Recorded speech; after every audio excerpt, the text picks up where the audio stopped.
أعوذ بالله من الشيطان الرجيم. بسم الله الرحمن الرحيم. ومن يشاقق الرسول من بعد ما تبين له الهدى ويتبع غير سبيل المؤمنين نوله ما تولى ونصله جهنم وساءت مصيرا. إن الله لا يغفر أن يشرك به ويغفر ما دون ذلك لمن يشاء ومن يشرك بالله فقد ضل ضلالا بعيدا. إن يدعون من دونه إلا إناثا وإن يدعون إلا شيطانا مريدا لعنه الله وقال لأتخذن من عبادك نصيبا مفروضا. آمنت بالله صدق الله العظيم. میرے انتہائی واجب الاحترام، قابل صد احترام بزرگوں، بھائیوں اور نوجوان ساتھیوں، آج کے درس میں قرآن مجید کتاب حکمت کی سورہ نمبر 4 سورۃ النساء کی 4 آیات مبارکہ، آیت نمبر 115، 16، 17 اور 118 یہ شامل ہیں۔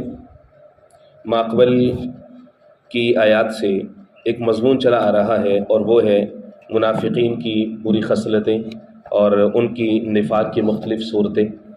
اور ان کی مذمت کا بیان ہے۔ اور یہاں پر آیت نمبر 115 سے منافقین کی نفاق کی ایک اور جہت کا تذکرہ ہے۔ مثلا اگر کوئی شخص آقا کریم علیہ السلام کے حکم کی اطاعت میں تاخیر کا مظاہرہ کرتا ہے، یا جہاد کا حکم آنے کے باوجود اس میں سستی کرتا ہے، یا ہجرت کا حکم ملنے کے باوجود اس میں سستی کا مظاہرہ کرتا ہے، لیکن یہ ہے کہ اپنی ہجرت اور جہاد میں جو اس کی سستی ہے، یا آقا کریم علیہ السلام کے کیے گئے فیصلے کے اوپر دل کے اندر تنگی محسوس کرنا ہے، یہ ایک ابتدائی درجہ ہے۔ مثلا اس کو آپ ضعف ایمان سے بھی تعبیر کر سکتے ہیں کہ ایمان ابھی کمزور ہے۔ اگر ایمان مضبوط ہوتا تو حضور پاک علیہ السلام کے فیصلے پر دل میں تنگی نہ ہوتی، ہجرت اور جہاد کا حکم ہونے کے بعد فوری طور پر اس کے لیے تیاری ہو جاتی، اپنے مال جان عزیز نہ ہوتے، اپنے قوم قبیلہ عزیز نہ ہوتا، بلکہ اللہ اور اس کے رسول پاک علیہ السلام کا حکم پر عمل کرنا عزیز ہوتا۔ تو یہ ضعف ایمان کا پہلا درجہ ہے۔ اس کے بعد پھر اپنی ان غلطیوں کو، ان کوتاہیوں کو چھپانا اور حضور پاک علیہ السلام سے آ کر کے جھوٹ بولنا اور عذر تراشنا اس کے جواز کے اوپر، یہ ہے نفاق۔ یہاں سے پراپر نفاق کی حد شروع ہو جاتی کہ حضور پاک علیہ السلام نے فرمایا کہ یہ لوگ آ رہے ہیں اور یہ جھوٹ بول رہے ہیں، لیکن آقا کریم علیہ السلام کی مربت کے خلاف تک کہ کسی کو منہ کے اوپر شرمندہ کرنا۔ لیکن فرمایا سورۃ الاحزاب، ان اللہ لا یستحیی من الحق، اللہ حق بات کرنے سے نہیں شرماتا۔ اللہ رب العزت نے ان کا پول کھولا۔ سورۃ الاحزاب کی میں مثال پہلے دے چکا ہوں کہ آ کر کے کہتے ہیں آپ کے پاس، ان بیوتنا عورہ، ہمارے گھر غیر محفوظ ہیں اس لیے ہم جہاد پہ نہیں جا سکتے۔ وما ہی بعورہ، آپ کا رب بتاتے ہیں کہ وما ہی بعورہ، غیر محفوظ نہیں ہے۔ ان یریدون الا فرارا، یہ صرف بھاگنا چاہتے ہیں، آپ کے حکم پر یہ عمل نہیں کرنا چاہتے۔ تو اس کے جواز پیش کرنا اور جھوٹ بولنا، یہ ہے نفاق۔ اور حضور پاک علیہ السلام نے جھوٹ بولنے ہی کو منافقت کی ایک نشانی کے طور پر پیش فرمایا ہے۔ وہ مشہور حدیث آپ علماء سے سنتے رہتے ہیں، فرمایا کہ آیت المنافقی ثلاث، منافق کی 3 نشانی ہیں۔ اذا حدث کذب، بات کرے گا تو جھوٹ بولے گا، واذا وعد اخلف، وعدہ کرے گا تو وعدہ خلافی کرے گا،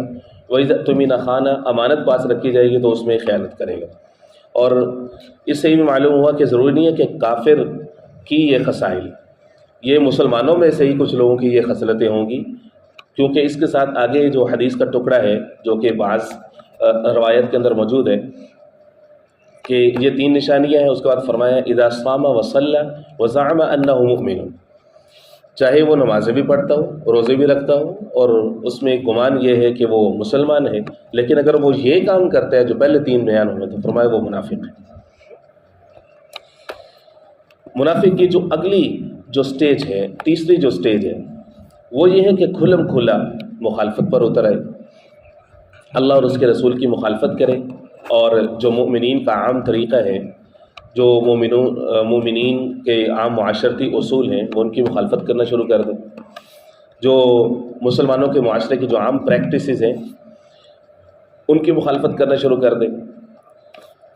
فرمایا کہ اب جو ہے وہ گویا کہ وہ منافقت سے ایک درجہ آگے چل کر کے اب وہ ارتداد کی طرف جو ہے وہ چلا گیا ہے۔ وَمَن يُشَاقِقِ الرَّسُولَ مِن بَعْدِ مَا تَبَيَّنَ لَهُ الْهُدَىٰ، فرمایا کہ جو شخص رسول کریم کی مخالفت کرے، من بعد ما تبین له الهدى، اس کے بعد کہ اس کے سامنے ہدایت کھل چکی ہے، واضح ہو چکی ہے، قرآن ان کے سامنے اترا، اللہ کے رسول پر وحی ان کے سامنے ہے، اللہ کے رسول کے معجزات ان کے سامنے ہیں، فرمایا پھر بھی وہ شخص مخالفت سے باز نہیں آتا، مخالفت کر رہے۔ وَيَتَّبِعْ غَيْرَ سَبِيلِ الْمُؤْمِنِينَ، اور فرمایا کہ وہ پیروی کرتا ہے غیر سبیل المؤمنین، اس راستے کی جو کہ مومنین کے راستے کے علاوہ ہے۔ مومنین کے راستے کے علاوہ کوئی شخص کسی راستے کی پیروی کرے گا، فرمایا نولی ہی، ہم اس کو دھکیلیں گے اسی کی طرف ما تولا، جس کی طرف اس نے جانا چاہا، ونصلیہ جہنم، اور اللہ اور اس کے رسول اور مومنین کے راستے کے علاوہ جو شخص کسی اور راستے کی طرف جائے گا، فرمایا ونصلیہ جہنم، ہم اس کو پھینکیں گے جہنم میں، وساعت مصیر، اور وہ بہت برا ٹھکانہ ہے۔ اب اس آیت کے اوپر اگر ہم غور کریں تو اس میں جو قانون اسلامی ہے یا جو شریعت اسلامی کا جو اہم ترین ماخذ ہے، اس میں ایک ماخذ کا اضافہ کیا گیا ہے۔ دو ماخذ تو عام طور پر آپ سنتے رہتے ہیں علماء سے، پہلا ہے قرآن مجید کہ جہاں سے اسلامی قانون ڈرائیو ہوتا ہے، نکلتا ہے، اور دوسرا پرائمری سورس ہے حدیث رسول اللہ صلی اللہ علیہ وسلم، آقا کریم علیہ السلام کے فرامین مبارکہ، سنت مبارکہ، یہ ماخذ ہے، یہ حجت ہے، پہلے اس کے اوپر بات ہو چکی ہے۔ اب یہاں پر ایک تیسری چیز کا تذکرہ بھی ہوگا، وَيَتَّبِعْ غَيْرَ سَبِيلِ الْمُؤْمِنِينَ، مومنین کا راستہ، گویا کہ اس کے اوپر جس پر مومنین متفق ہو جائیں تو اس پر بھی عمل کرنا واجب ہو جاتا ہے۔ اب ظاہر سی بات ہے کہ مومنین سے مراد یہاں پہ ہر ایک عام شخص، عام مسلمان تو نہیں ہوگا کہ عام مسلمان مل کر کے کسی چیز پر اتفاق کر لیں تو اب اس کی مخالفت نہ کریں۔ عام مسلمان جو ہے ان کے دین کی کیا لیول ہوتا ہے یہ ہمیں اچھے طریقے سے پتہ ہے۔ اب اگر پارلیمنٹ کسی ملک کی جس طرح کی ہمارے ہاں سیاست ہوتی ہے، اگر وہ مل کر کے کسی گناہ کے اوپر متفق ہو جائیں تو ہم کیا اسے مومنین کا اجماع کہہ دیں گے کہ وہ اکٹھے ہو گئے اس کے اوپر؟ انہوں نے تو کیا چیز کو جائز قرار دے دینا ہے انسانی حقوق کے نام کے اوپر۔ تو مومنین سے مراد ظاہر سی بات ہے کہ جس کے اوپر امت کا اجماع ہے وہ طبقہ ہے جو کہ حضور پاک علیہ السلام کے زمانے کے قریب ہے، کہ آقا کریم علیہ السلام نے ایک حدیث پاک کے اندر خود اشارہ فرمایا کہ خیر القرون قرنی، سب سے بہترین میرا زمانہ، ثم الذین یلونہم، پھر ان لوگوں کا جو میرے زمانے کے قریب ہیں، گویا تابعین، ثم الذین یلونہم، پھر تیسرا درجہ فرمایا کہ پھر جن کا زمانہ ان تابعین کے زمانے کے قریب ہے، یعنی تبع تابعین۔ اسی لیے جو احناف ہیں یعنی امام ابو حنیفہ رحمہ اللہ کے جو پیروکار ہیں، ان کا یہ متفقہ موقف ہے کہ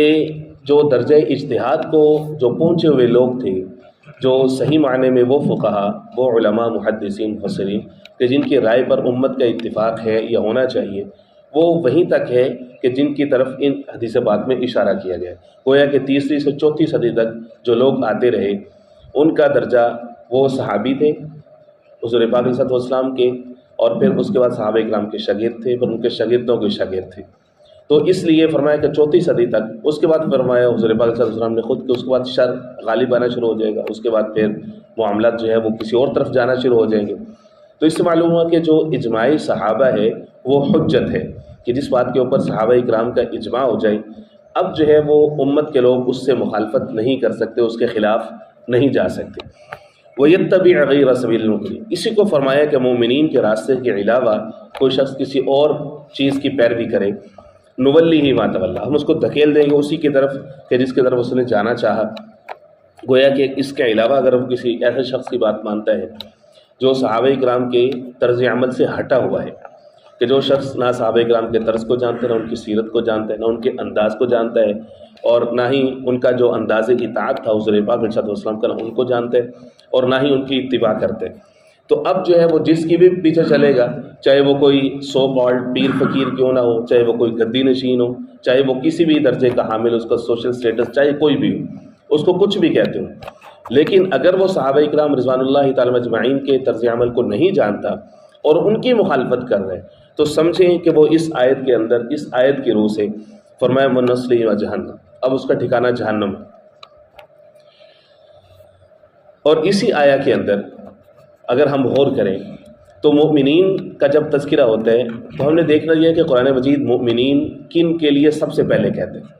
سب سے پہلے قرآن مجید مومنین ان صحابہ کرام کے لیے استعمال کرتے ہیں کہ جنہوں نے حضور پاک علیہ الصلوۃ والسلام کے ساتھ مل کر کے ہجرت بھی کی، جہاد بھی کیا۔ اگر ہم اسی حدیث کو دوبارہ سے اس کے ساتھ ملائیں جس میں فرمایا خیر القرون قرنی، سب سے بہترین میرا زمانہ ہے، کہ آقا کریم علیہ الصلوۃ والسلام کی ظاہری حیات طیبہ فرمایا کہ یہ سب سے بہترین زمانہ ہے۔ اس کی وجہ یہ ہے کہ ایک تو قرآن مجید کا نزول ہو رہا تھا، اور ایک یہ تھا کہ جیسے ہی کوئی ایسا عمل ہوتا جو کہ منکر ہوتا، یعنی شریعت اسلامیہ کے خلاف ہو سکتا تھا یا ہوتا تھا، تو اللہ رب العزت بذریعہ وحی فوری طور پر تربیت فرما دیتے تھے، تو اس لیے وہ بہترین زمانہ ہے۔ اور یہ جو الفاظ ہیں خیر القرون قرنی، اس میں علماء نے ایک عجیب نکتہ لکھا ہے، فرماتے ہیں قرنی کا جو لفظ ہے نا، بظاہر تو اس کا معنی ہے میرا زمانہ، قرن کہتے ہیں زمانے کو، نی کے آخر میں جو یا ہے وہ ہے کہ حضور صلی اللہ علیہ وسلم نے اپنی طرف اشارہ فرمایا کہ میرا زمانہ سب سے بہترین ہے۔ لیکن جو قرنی کا لفظ ہے اگر ہم اس کو توڑیں، جو اصول بلاغت کے تحت ہر عربی کے اندر ہر ایک حرف کا بھی ایک مطلب ہوتا ہے، ہر ایک حرف کا بھی، تو قرنی کے اندر جو قاف ہے وہ جناب ابوبکر صدیق رضی اللہ تعالیٰ عنہ کا جو آخری حرف ہے یہ اس کو ریپرزینٹ کر رہی ہے، صدیق۔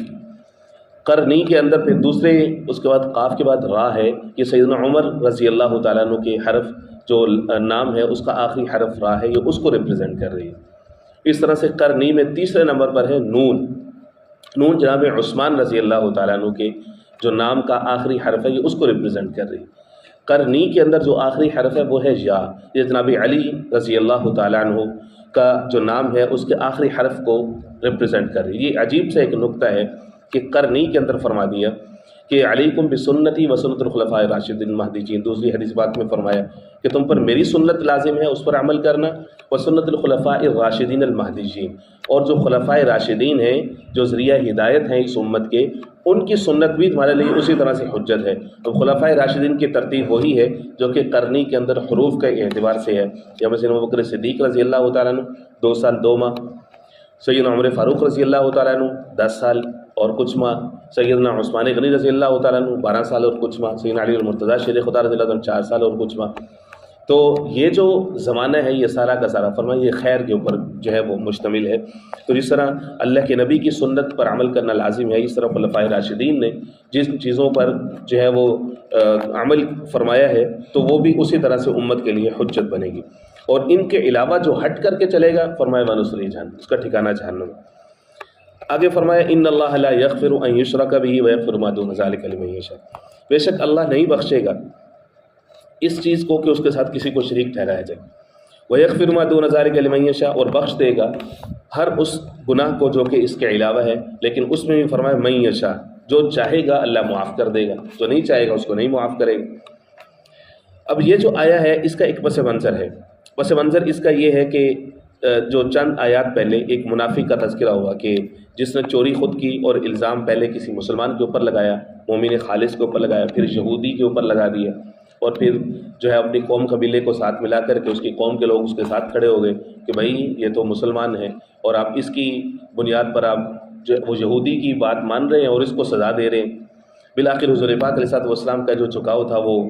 یہودی کے اوپر ہو گیا کہ جو یہودی ہے یہی چور ہے،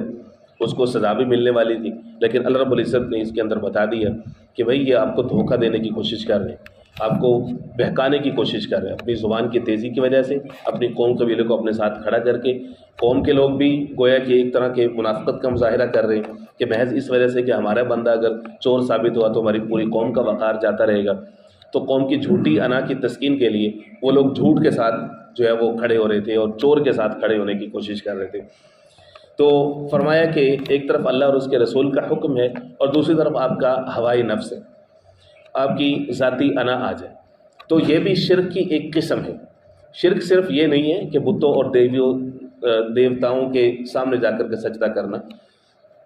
سورۃ الانعام کی آیت نمبر 82 کے اندر فرمایا الذین آمنوا ولم یلبسوا ایمانہم، وہ لوگ جو ایمان لائے اور انہوں نے اپنے ایمان کو کسی ظلم کے ساتھ نہیں ملایا، ولم یلبسوا ایمانہم بظلم اولئک لہم الامن وہم مہتدون، ان لوگوں کے لیے امن بھی ہے اور یہ لوگ ہدایت یافتہ بھی ہیں۔ صحابہ اکرام رضوان اللہ تعالیٰ اجمعین جب یہ آیت نازل ہوئی تو سہم گئے، آگے حضور پاک صلی اللہ علیہ وسلم کے پاس، یا رسول اللہ یہ کیا ایمان کے ساتھ ظلم کیسے اکٹھا ہوگا؟ تو حضور پاک صلی اللہ علیہ وسلم نے فرمایا کہ تم اس آیت کا مطلب سمجھے نہیں، یہاں پر ظلم سے مراد شرک ہے، کہ ایمان لانے کے بعد جو شخص شرک کا مرتکب ہو، جیسا کہ دوسرے مقام پر فرمایا سورہ لقمان کے اندر ان الشرک لظلم عظیم، شرک بہت بڑا ظلم۔ تو ایک شخص ایک طرف اللہ اور اس کے رسول کا کلمہ پڑھ رہے، ان کی اطاعت کر رہے، اور دوسری طرف جو ہے وہ اپنی ہوائے نفس کے پیچھے چلے، اتباعی خواہشات بھی اس کے اندر موجود ہو، تو اب جو ہوائے نفس ہے، جو اس کی ذاتی انا ہے، گویا کہ ایک طرح کا بت ہے جو اس کو اللہ کے حکم پر عمل کرنے سے مانے، یہ بھی شرک کا ایک انداز ہے۔ شرک کی علماء نے 3 اقسام بیان فرمائی، یہ کہ شرک کی ذات، اللہ رب العزت کی ذات جیسی ذات ہے اس جیسی ذات کسی اور کو ٹھہرانا، کسی اور کو مان لینا، یہ شرک فی ذات ہے۔ دوسری ہے شرک فی صفات، اللہ کی جو صفات ہیں ان صفات کو کسی اور کے اندر مخصوص کرنا اس انداز میں گویا کہ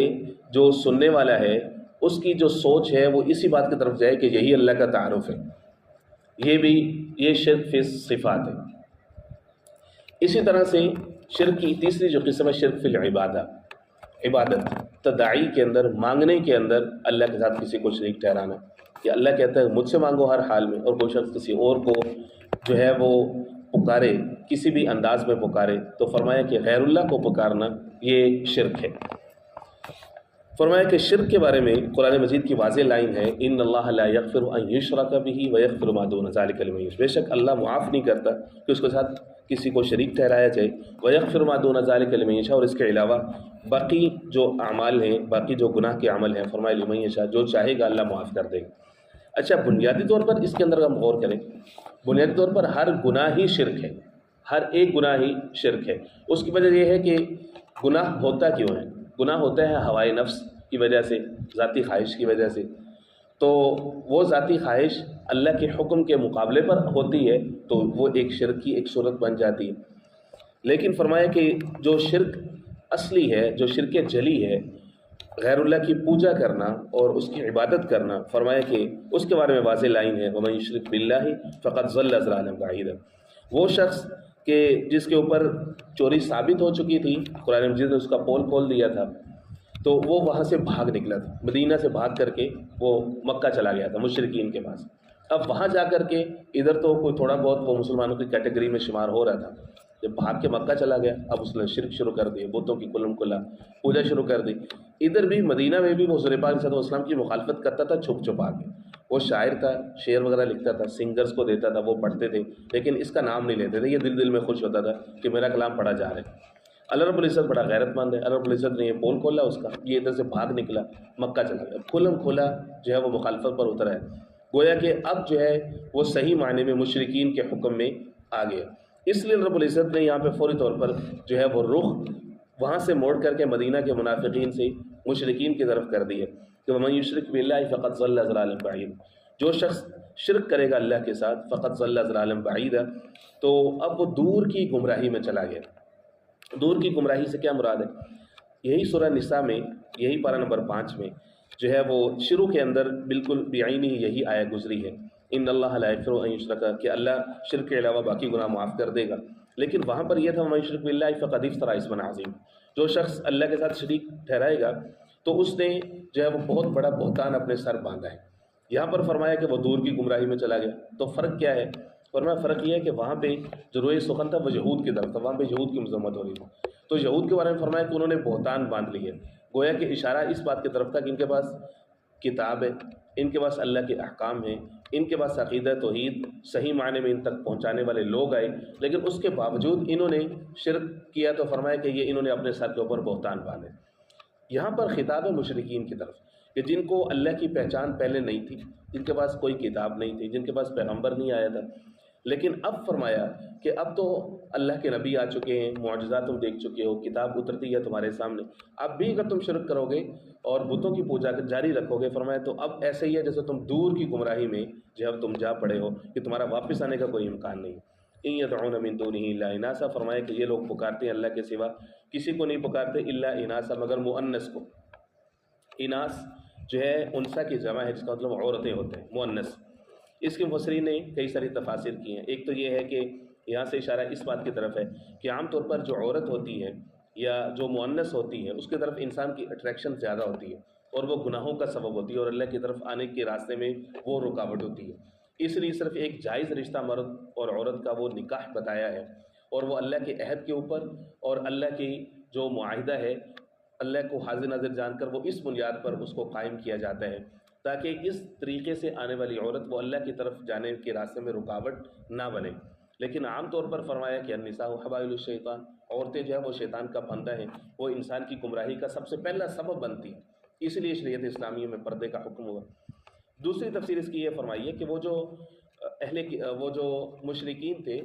انہوں نے فرشتوں کو اللہ کی بیٹیاں قرار دیا ہوا تھا، پھر اس کے ناموں پر بت بنائے ہوئے تھے، جیسے لات، عزا، یہ دراصل اللہ کی بیٹیاں انہوں نے اپنی طرف سے بنائی ہوئی تھی معاذ اللہ۔ مثلا لات جو ہے یہ الہ کی مؤنث ہے، الہ اللہ ہے۔ اسی طرح جو عزا ہے، عزیز اللہ کی ذات ہے، انہوں نے یہاں سے مؤنث بنائی تھی عزا۔ اس طرح سے بتوں کی پوجا انہوں نے کی ہے۔ فرمایا کہ وَإِن يَدْعُونَ إِلَّا شَيْطَانًا مَرِيدًا، حقیقت میں یہ نہیں پکارتے مگر شیطان سرکش کو۔ یہ ایسے ہی ہے جیسے یہ شیطان ہی کی پوجا کر رہے ہیں۔ لعنہ اللہ، اللہ کی لعنت ہے۔ وقال لأتخذن من عبادک، اور شیطان نے یہ کہا تھا اللہ سے کہ میں تیرے بندوں میں سے پکڑوں گا من عبادک نصیبا مفروضا، ایک مقرر کردہ حصہ، یعنی ایسے لوگوں کو پکڑ کر کے میں لے کر کے جہنم میں جاؤں گا۔ رب العزت کی حفاظت فرما۔ بسم اللہ، اللہم صلی علی محمد النبی الامی وعلی واصحابہ وبارک تسلیما کثیرا۔ اللہم نور قلوبنا بالقرآن وزین اخلاقنا وادخلنا الجنة بالقرآن ونجنا من النار یا رحیم یا رحیم۔ صلی اللہ تعالی علی محمد وعلی